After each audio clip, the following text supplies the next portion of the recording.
Hey church, welcome to the 5th week of our James series. Be on Sunday. I have Becky Fitch with me. Great job this weekend. Thank you. Preaching. You were in Livermore and your video was in Hayward and Danville, right? Mm-hmm. And then we had Adrian live in Walnut Creek and Billy live in Brentwood. And then we have Kevin Madsen joining us. And our topic was the power of words in James chapter 3. And so we're going to talk a little about what you preached and some content you weren't able to get to. And then Kevin's here because he's such a wonderful example of a guy who likes to put his foot in his mouth. So we're going to talk about that a little bit, which is wonderful. So or a lot of it. A lot of it, because that's fun. That's a lot of fun. Do you have any stories of Kevin doing a great job putting his foot in his mouth and just tearing people down with his words? You know, none that come to mind quickly. Oh, wait. Yeah, there's one. It was like probably, no. It was probably, let's see, I don't know how many, 4 or 5 years ago. No, I guess 7 years ago, because Trisha was pregnant with your first, Gideon. I'm really curious where this is going. And Garrett and I didn't have any kids yet. And so I had never experienced pregnancy before. And I just remember where this is going. We're at a family dinner, and, the whole family's there, my in-laws, your in-laws, and Kevin, I'm sure it was out of nowhere. Like, you just brought it up. You're like, oh my gosh, Becky's going to be so fat when she's pregnant.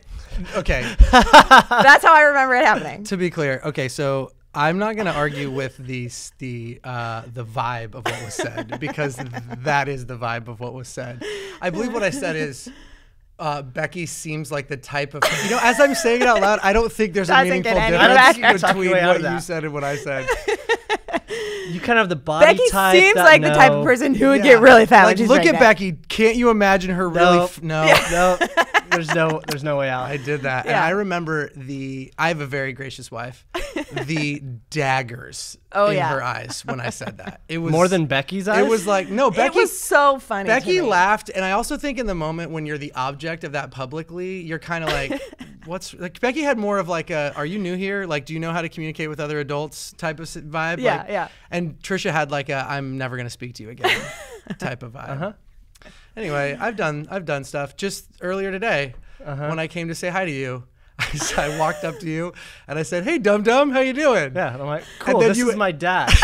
Chris went, "Kevin, I'd like you to meet my dad." I was like, "Awesome, that's great." Good times. Oh, that's great. So good. I've done that. So let's jump into James. These are like fascinating 12 verses that James writes for us, and I love how. I mean, it is interesting how he didn't have any application or not very much that's helpful for us besides, like, here's how you can screw up your life. Yeah, and he's the king of application. On. Yeah. But he spends 12 verses talking about something and then doesn't tell you what to do about it. It's one of the things you didn't get to in it, and I don't know if Adrian or Billy did, but you never got to the way you spoke about words can tear people down and can cause a fire was more of like when you say something to someone. There's also the concept of gossip that he doesn't specifically mention, but I think it's totally throughout, and I think it's something that we struggle with as well. And the whole slow to listen. No. Slow to quick speak. to listen. Quick to listen. There Boom, there it is. So applies to that. Did you think about gossip as you were prepping or have any material on that around that whole concept? Coach us, teach us. Well, totally, because I think, and I alluded to it a little bit, like especially in 2019 with technology and social media and all of the avenues we have to communicate, both spoken word and written word, it's so easy to tear someone down, to gossip about them when they're not even there. And we have the ability to, because of social media, to destroy someone's reputation or to destroy someone's self-esteem, and we don't even have to be sitting next to them. Like, that's a crazy concept that I feel like, I mean, James, had that been the case, like social media was a thing back, he would have gone straight to it, I think, even more harshly than he does our spoken word, because of how destructive it can be when you don't even have to look the person in the eye. I think that's what makes it more destructive, because I think that when you have to look in, like we just joked about this, right? That stupid thing I said. But looking you in the eye as it came out of my mouth and being like, that's not something I should have said. And then looking at my wife and seeing that, we're like, okay, if you're mad, like with your tolerance for the stupid things I say, like that one was exceptionally stupid, that is instructive. Yeah. Like, you need that sort of negative reinforcement. Like, I don't I don't want to make someone feel that way again, and I don't want to feel this way again. And I think that's why social media is even more destructive, because you're not exposed to those negative consequences. It just feels good to burn somebody. It makes you feel better. It makes you feel big to make someone else feel small. And then you just put your phone down and move on with your day without seeing the damage. And for the most part, you have no idea how that impacted them. Yeah, because also a lot of times that person has a minute to like compose themselves and pretend that sticks and stones can break my bones, but words can never hurt me. And they have their own incentives to not let, never let them see you sweat, never let them see you cry. It's like, no, I'm fine, it's fine. Yeah. And then you're like, yeah, no negative consequences. I felt good to say something mean, that person's fine, whatever. Yeah. So guys have a funny dynamic usually, because the way we tease each other is with jokes that cut, right? And there's like, usually they don't cut deep enough where it's all fun, right? And you actually feel the sense of bonding and the sense of connection when they're funny. Yeah. And you can really cut someone pretty good. But then there's that point where it goes a little bit too deep. That's sometimes hard to tell. And guys are never gonna they're never gonna say, oh, that was too deep. Yeah. Actually, I very much enjoy playfully chiding folks. Yes. And I also like being made fun of. And my 30th birthday party was a roast. Like that. Yes. I was like, we were like, what do you want to do? I'm like, everybody just make fun of me. But it was so funny because I realized how sort of selfish that was, because we got done and I thought it was funny. And almost everyone who participated was like, that was terrible. We can never do that again. Even though they weren't getting made fun of. Like, especially my mom and my wife were just like, my wife was mad at half of my family when we went to bed that night because they made fun of me. And I'm like, babe, I asked them to make fun of me. That's fun. That reminds me of, I gave the best man toast speech at my brother's wedding, and I turned it into a roast, and I thought it was awesome. Yeah, I thought it was so funny. And then I found out like years later, there was a bunch of people super mad. Wow. And when I think back at, like, those were inside jokes between me and him that I just made public to like a bunch of people who weren't ready for that. And it definitely wasn't my best foot forward with my words for sure. Yeah. I mean, it was still funny. I bet it was to me, it was funny. But, worth it. Yeah. This topic also, while you were preaching, I was thinking about your husband, because we went on a mission trip together. Way back when. Probably 2006. Yeah. And before he knew you. He knew me. He had met at school, that's right. But we hadn't yet dated or talked to me or anything like that. Yeah. So at the end of the mission trip, we usually do this when we go on a mission trip, is the group gets together at the very end and you do an affirmation circle. And so Garrett always has a joke, right? And like it's hard for him to sit still and be serious at all. Yeah. And so he's he's the best. He is the best. He's making fun of the concept of an affirmation circle the whole time.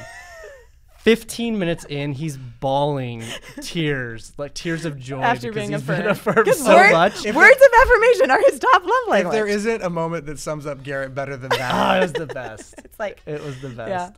Yeah. But they're so powerful. Yeah. And it's, for me, as I was thinking about it, as I was listening to your words, it made me think how often, like, that's my last thing that comes to my mind is the word of affirmation, as opposed to, I see things that are wrong really quickly. Like, I can, even in the service, like, hey, it's part of my job. Yeah.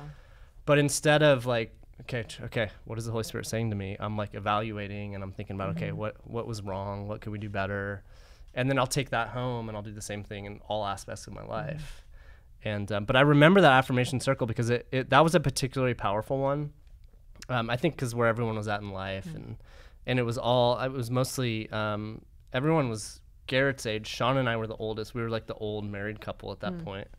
We were 27 probably back then, and but everyone was kind of like figuring out like, who am I? Where is the direction of my life going? And I remember that particular affirmation circle was like transformational for 4 or 5 people in that group. And like, it took an hour and a half and it literally changed the direction of people's lives. Yeah, absolutely. Well, Garrett actually, he had gone to that trip and he was planning on transferring to another school.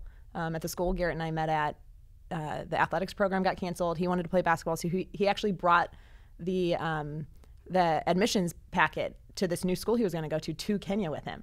And during that trip, and it wasn't just the affirmation circle, but a lot of different things that took place in his life where it changed the course of his life. And he actually left the admissions packet there, decided to return to life. And a month into that next school year, we started dating. And so it like literally, through words and leaders' words and encouraging words and God's words to him, it changed the course of his life, which is cool to think about. I think that's like sort of what you're both saying about the positive power of words. And I think you spoke a lot today about the negative power of words, which is basically all James really talks about. Yeah. It's not just like, and they can do good stuff too. It's kind of like be afraid in a good way. I think the part that landed with me the most was when you were basically talking about how out of the abundance of the heart, the mouth speaks. And how that's like the reason why it's so hard to tame your tongue is not because it's really hard to deal with the mechanics of your mouth or some physiological thing. It's because it's the clearest indication we have of where our heart is at. And it was reminding me of earlier in the series when we were talking about faith and works, where it's like the reason that works are important is because they're the clearest indication of where your heart is at. And sometimes I think we spend so much time focusing on behavior modification, and which is just on the surface. And it's just, I'm just going to act nicer. I'm going to try harder. And I think that part of the reason why James doesn't wrap a bow on why it's so hard to tame the tongue is because what it's really about is taming your heart. And there's this sort of implicit and you're not going to be able to do that effectively. It's not like, let me give you 5 words that all start with P, and then at the end of this, you'll be able to tame your tongue. He's like, no, this is the struggle of being human, is trying to reconcile your sinful nature with the imago Dei that's been placed inside you. And it's always going to be your struggle. And one of the canary in the coal mine is going to be the words that come out of your mouth. And then the flip side of that as well is that it's kind of like, out of the abundance of the heart, the mouth speaks. But it seems like what he's implying is also that in taming the tongue, it also kind of goes the other way. Like I've had people give me the advice when I'm going through like spiritual dry spells, and they'll just say, just keep going through the motions. And it sounds like so, I don't know, almost heretical. Like it's okay. You're probably not going to feel God. Do it anyway. And keep going and keep going. And then out of that, like you will work your way back into something that feels real.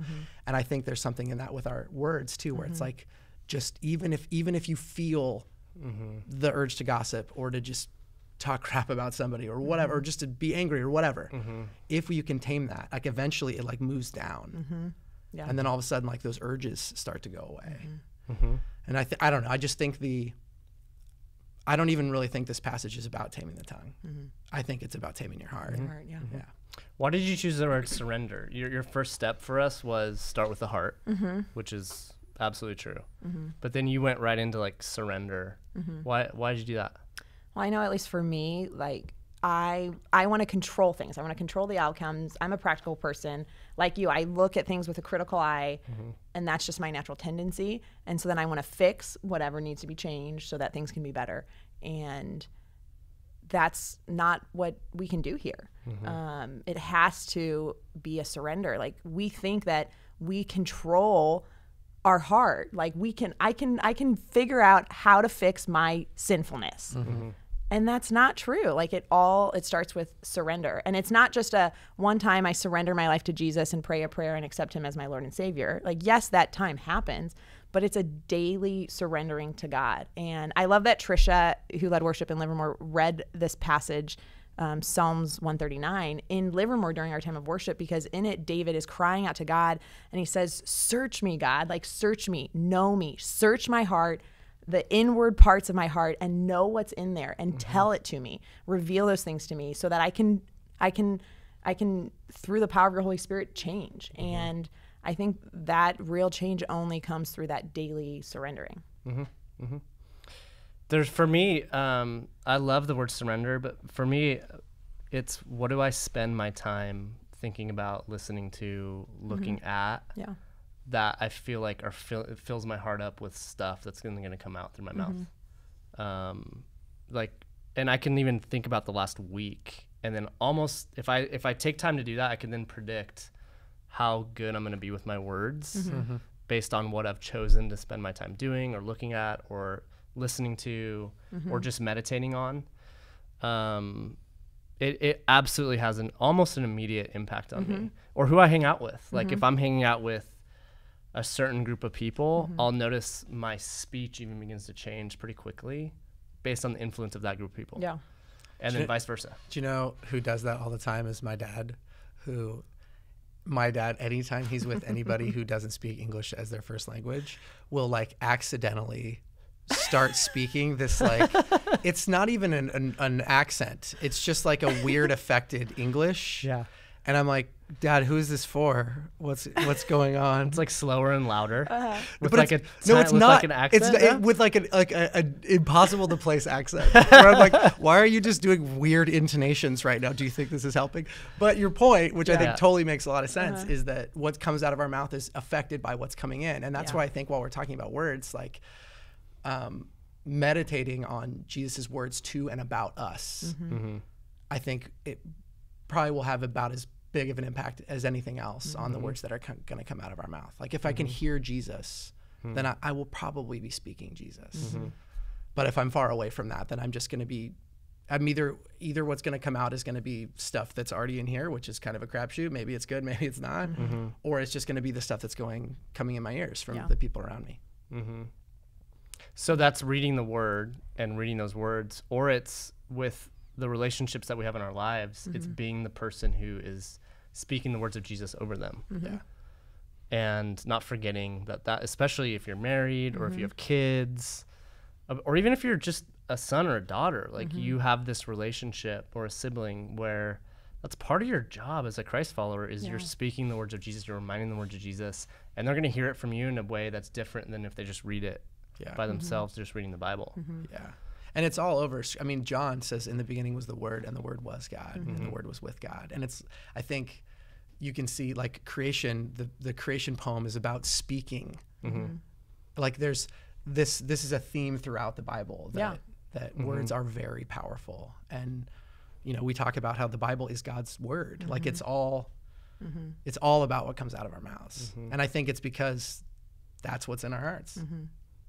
You can hide it for a while, but eventually what's in your heart comes out. Yeah. And you brought up Genesis, the creation story, and how like God spoke creation into existence. God is a speaking God. His words have power to create reality. And the cool thing is we're made in the image of God. And so we are beings who are created to speak and create reality with our words. Amen. And that's why they're so powerful. But we were created to speak those words that bring life. And then, you know, our sinful nature, the fall messed with that. And so now we have this tension where we can do both. Like nothing else James gets to it, like nothing else in creation is like that. Like a saltwater spring doesn't also give fresh water. Like, no, we're the only things where there's this paradigm of we can give life and death. We can bring destruction and development. We can bring hurt and we can bring healing. And the only way that we actually develop the positive elements of that is through surrendering that heart to God. Amen. I thought we could end by having you guys affirm me for a little bit. Like this week it'll be short. It's so awkward. That's a really nice shirt. Oh, thank you. Yeah. That's all you got was the shirt. That was just the start. I was gonna have Kevin go next. It is Kevin awkward. thinks you'd look really fat pregnant. I don't have that body type. So I don't have that frame, Becky. Was that what you said to her? Was it about her and frame? What body type would that be? I don't know. Kevin seems to be the expert on it. Don't try to put it back on me, dude. It's awkward, like, when someone does want to speak truth over you, like, your first instinct, like, have you ever said no to it because it's uncomfortable? I definitely have. We do this every birthday in my family. From when we were, like, 5 years old. Everybody goes around and, you know, affirms the person. And it's great and it's exhausting. The whole time you're it's kind of hard like, to receive. It's kind of like when people are saying happy birthday to you. And you don't know, like, so awkward. Do I sing? Do I clap at the end? Who do I make eye contact with? Do I agree with everything everyone says? That I am that. That's for sure. That's true. So, well, appreciate you guys joining us, and we're going to continue on in the book of James next week as we have Pastor Steve Ingold is preaching and Matt Warner as well in Danville. And we'll be back here for another Beyond Sunday next week, and we'll talk to you later. Thanks.